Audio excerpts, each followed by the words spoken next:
মেলায় পরিবার পরিজন শিশুদের নিয়ে আমরা আসি একটু শান্তিতে সময় কাটাতে। রাইড, ফুড কোর্ট আর বিভিন্ন আয়োজন মিলিয়ে মেলাটি হওয়ার কথা ছিল এক আনন্দময় সামাজিক মিলন কেন্দ্র, কিন্তু এখানে দেখা যাচ্ছে হুবহু ভিন্ন চিত্র।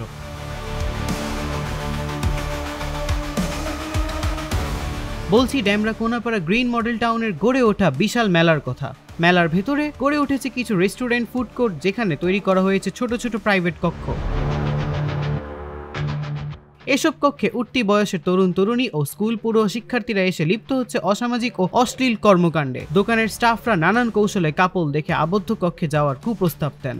কিছু কিছু কাস্টমার আছে, মহিলা কাস্টমার আছে, তারা দেখা গেছে পর্দায় বসে এসে খোলামেলা খাওয়া দাওয়া পারে না করতে, তাদের জন্য এই ব্যবস্থা করা। কিন্তু দেখা গেছে তো যে শুধু পর্দাশীল নারী না, কম বয়সের ছেলে মেয়ে, অবিবাহিত লোকেরাও এটার ভিতরে ঢুকতেছে, সেই ব্যাপারে কি বলবেন? না না, সে তারা যদিও বসে তখন আমাদের পর্দা ওই যে দেখেন খোলা থাকে, কিন্তু তাদের কোনো অক্রান্ত। বাইরে থেকে বন্ধ থাকা ভেতরে কি ঘটছে তা বোঝার কোনো উপায় নেই, ফলে মেলায় আসা পরিবার ও শিশুদের উপরে পড়ছে নেতিবাচক প্রভাব। মেলা কর্তৃপক্ষের দায়িত্বহীনতা এবং নজরদারির অভাবের কারণে রেস্টুরেন্টগুলোতে গড়ে উঠেছে এরকম অনিয়ম ও বিশৃঙ্খলা।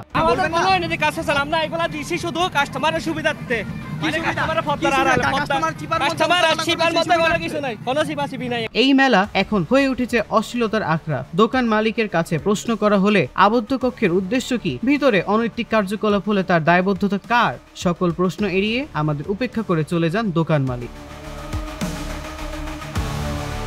প্রথমে মানতে নারাজ হলেও পরবর্তীতে অপরাধের সত্যতা প্রমাণের পর কোনো তর্কে না জড়িয়ে মেলা কর্তৃপক্ষ তাৎক্ষণিক পদক্ষেপ গ্রহণ করেন। আপনাদের কাছে যে অনৈতিক কার্যক্রম এই ফুচকার দোকানে ধরা পড়েছে তার যথাযথ বিচার গ্রহণ করা হবে। ইতিমধ্যে আমরা এ পর্যায়ে তাদের পদক্ষেপ নিয়েছি। এই যে কেবিন আছে, যে ফুচকার দোকানে যে কেবিন সিস্টেম, এগুলো আমরা ভেঙে দিয়েছি।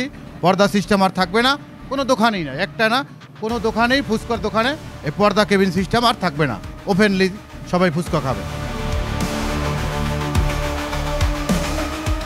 তবে কি বিনোদন কেন্দ্রগুলোতে এরকম অপকর্মের পিছনে রয়েছে প্রশাসনের দায়িত্বহীনতা? সাহিল আহমেদ, দৈনিক আওয়ার বাংলাদেশ, ঢাকা।